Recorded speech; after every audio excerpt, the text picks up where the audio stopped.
Macron. Mais avant ça, comme chaque jour, on remonte aux origines d'un objet de notre quotidien. Et avec David Castello-Lopez, on va parler des grilles de Sudoku. Bonjour David. Bonjour. Alors Mathieu, Stéphane, vous ne me connaissez pas encore très intimement, donc vous n'êtes pas au courant. Hélas, dirons-nous. Mais je préfère vous le dire, j'ai une relation très ambivalente avec le Sudoku.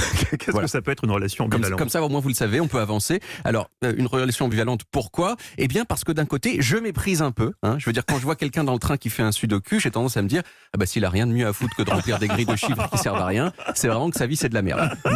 Mais de quoi je me mêle ? Mais d'un autre côté, j'admire un peu les gens qui sont forts en Sudoku, parce que le Sudoku, et plus généralement l'aisance avec les chiffres, c'est souvent considéré comme une marque particulièrement pure de l'intelligence. Et la vérité, c'est que j'ai peur d'être mauvais en Sudoku, parce que ça voudrait dire que je suis bête.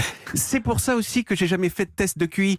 Parce que je veux entretenir le pouvoir mystère. Conserver un doute sur ma bêtise. Or, si on me dit « Bonjour monsieur, nous avons le résultat de votre test, vous avez le QI d'une mouette », eh bien, je pourrais plus faire semblant. Et le Sudoku, c'est un peu un test de QI. Mais c'est surtout intéressant, le Sudoku, pour autre chose, c'est que c'est apparu brusquement. Il n'y a pas eu de plus en plus de gens qui faisaient du Sudoku. J'ai l'impression qu'il y avait d'abord 0 personne qui faisait du Sudoku, et tout à coup, tout le monde faisait du Sudoku. Et donc, évidemment, moi, ce que j'ai voulu savoir, c'est qu'est-ce qui s'est passé ? Petite question pour vous, Mathieu et Stéphane. À votre avis, le Sudoku, ça a été inventé dans quel pays ? Moi, je dirais le Japon. Au Japon, moi aussi. Eh ben non. Oh, il nous a piégé, Stéphane. Sudoku, ça fait... Oh, vous tenez bien. Sudoku. Non, vous êtes pas mal. Alors, il y avait eu des prédécesseurs, disons, du Sudoku au XVIIe siècle et puis au XIXe siècle dans la presse française. Mais l'inventeur du Sudoku tel qu'on le connaît, c'est un architecte américain qui s'appelait Howard Gardner et qui, en 1979, a vendu le principe sous le nom de Number Place, un magazine de jeux d'esprit très réputé aux États-Unis.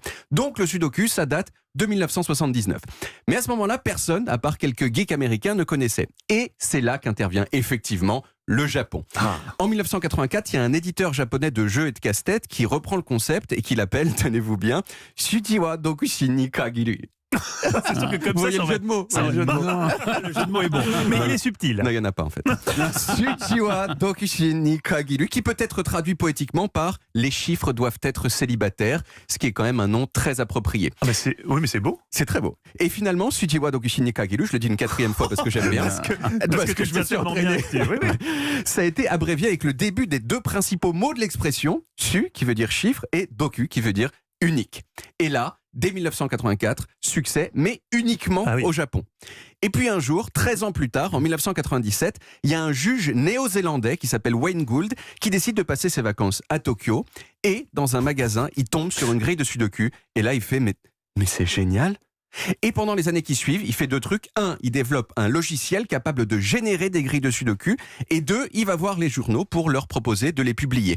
Et en novembre 2004, il y a un journal anglais qui s'appelle The Times of London et qui accepte de publier une grille de Sudoku. Et c'est à ce moment-là, précis, en 2004-2005, qu'en quelques mois, le Sudoku devient le casse-tête le plus populaire du monde.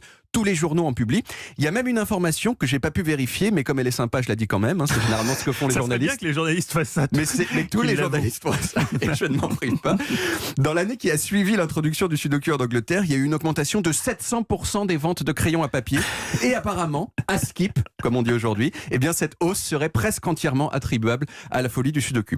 Dès 2005, il y a eu un championnat du monde de Sudoku qui s'est mis en place. Et la seule édition qui a sauté, c'est celle de cette année, à cause du Covid. Alors, pour préparer cette chronique, j'ai quand même pris mon courage à 2 mains et j'ai essayé de remplir une grille de Sudoku. Mais de quel niveau ? Parce qu'il faut dire à nos auditeurs... Niveau facile. Niveau facile. Pour vous donner un ordre d'idée, ça m'a pris 16 minutes et j'ai fait 4 erreurs. Les recordmen du monde, eux, ils font la même chose en 1 minute 30 et sans faire d'erreur. Donc voilà, comme je m'y attendais, j'ai été un petit peu humilié.